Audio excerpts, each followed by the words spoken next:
Welcome to this American Journal of Managed Care peer exchange, Reducing Cardiovascular Mortality in Patients with Type 2 Diabetes Mellitus. My name is Dr. Dennis Scanlon, and I'm Professor of Health Policy and Administration and Director for the Center for Healthcare Policy and Research in the College of Health and Human Development at the Pennsylvania State University. In today's video program, Dr. Zachary Bloomgarden, Robert Gabbay, Michael Gardner, and John Johnson will share insight on the relationship between cardiovascular events and type 2 diabetes, specifically its effect on treatment selection and the management of patients' glycemic control. Today, we will also review the latest data from key trials that has revealed new findings in cardiovascular outcomes in type 2 diabetes mellitus that affect various stakeholders in the field. Before we begin, let me introduce each of our expert panelists. Dr. Zachary Bloomgarden is a clinical professor in the Department of Medicine at the Icahn School of Medicine at Mount Sinai in New York, New York. He is also the editor of the Journal of Diabetes. Dr. Michael Gardner is a medical director for the Cosmopolitan International Diabetes and Endocrinology Center at the University of Missouri in Columbia, Missouri. And Dr. John Johnson, who is Senior Medical Director with WellCare Health Plans, Inc. in Atlanta, Georgia. Dr. Robert Gabbay is the Chief Medical Officer and Senior Vice President of Joslin Diabetes Center in Boston, Massachusetts. So thank you, gentlemen, for joining us, and why don't we get started? So I wanted to start with sort of an overview of the diabetes epidemic, both its incidence and prevalence and how it's affecting you all in practice.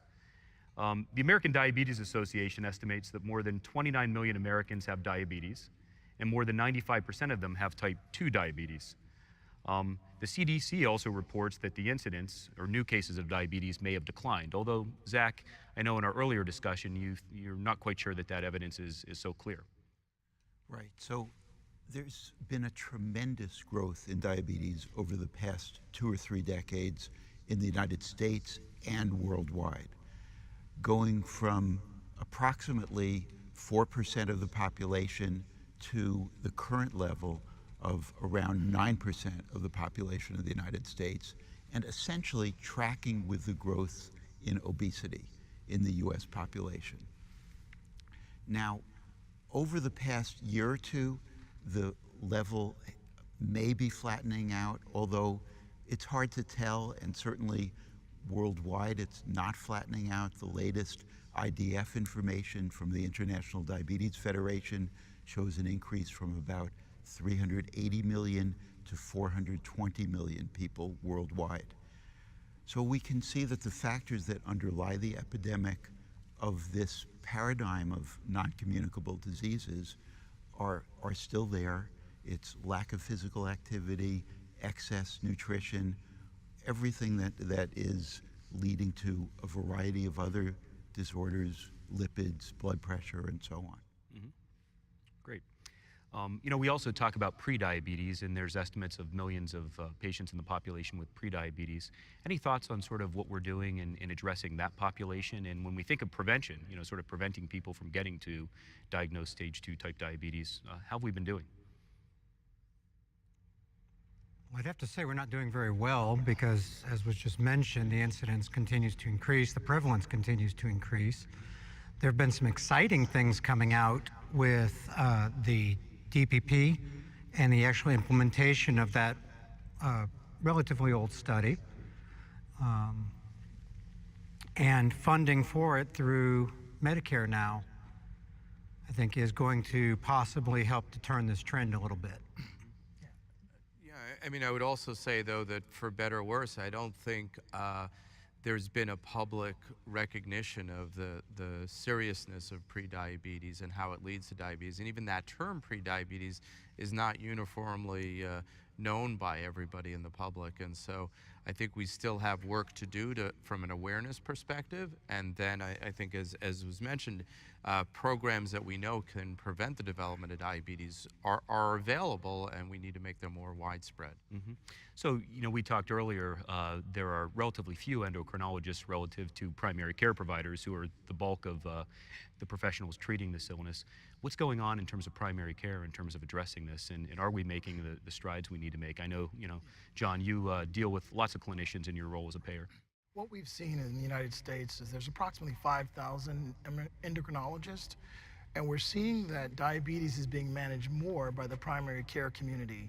And so as guidelines are being made available to the primary care providers, they're expected to lean forward and assist with care of these patients. So we talked about, somebody mentioned the Medicare payment for the diabetes prevention program. I'm hearing kind of mixed thoughts on that in terms of both the reimbursement and the potential impact of the program. I'm wondering if any of you have some thoughts on how that's playing out.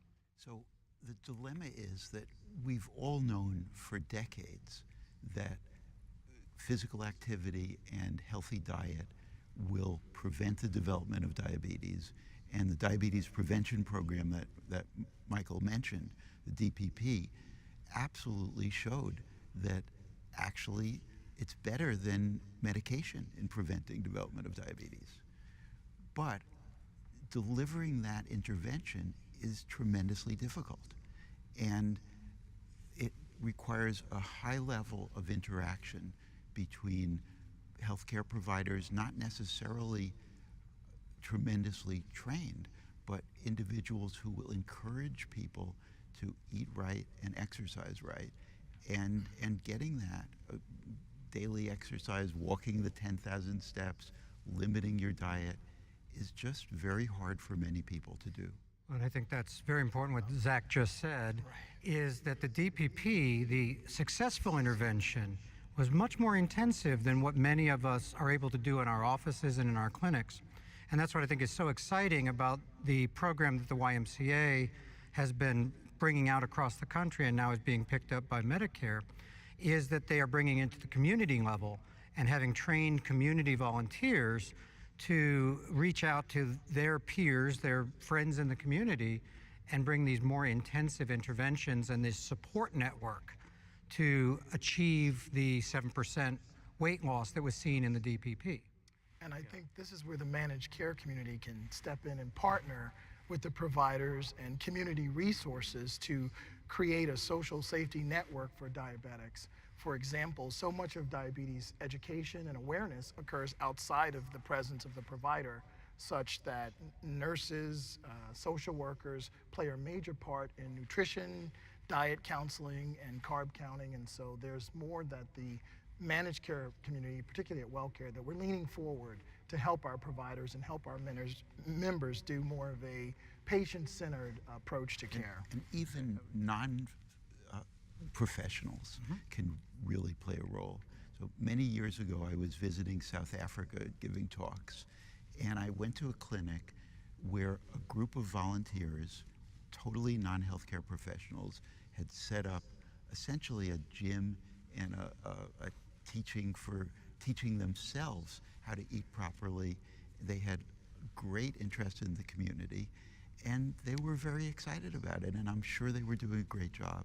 Sure, yeah, I mean, fundamentally, because of the scope of prediabetes being more than 80 million people, it has to happen at the community level. I mean, the healthcare system alone can't absorb that. And honestly, I don't think the role of the physician is that great in all of this, other than endorsing the work and doing the warm handoff to the kinds of programs that are effective. But most of these programs are effective without physicians being involved. It's community people that can be trained by organizations to deliver this kind of work. Exactly. And that to get that many people, the healthcare system can't handle that. And to go where the people are. Right. Yeah, right. That's the exactly. other key, right, because key of this it's a program. weekly or bi-weekly program. I mean, yeah. But I think physicians being in front of the patient and Sure. driving the care Endorsing it. can Endorsing, endorse yes. those resources in a Absolutely. way that the patient will be more likely to engage it. Absolutely. And I think what we've seen is the utilization of these care management, disease management resources are very limited because there's still not an increased awareness about them.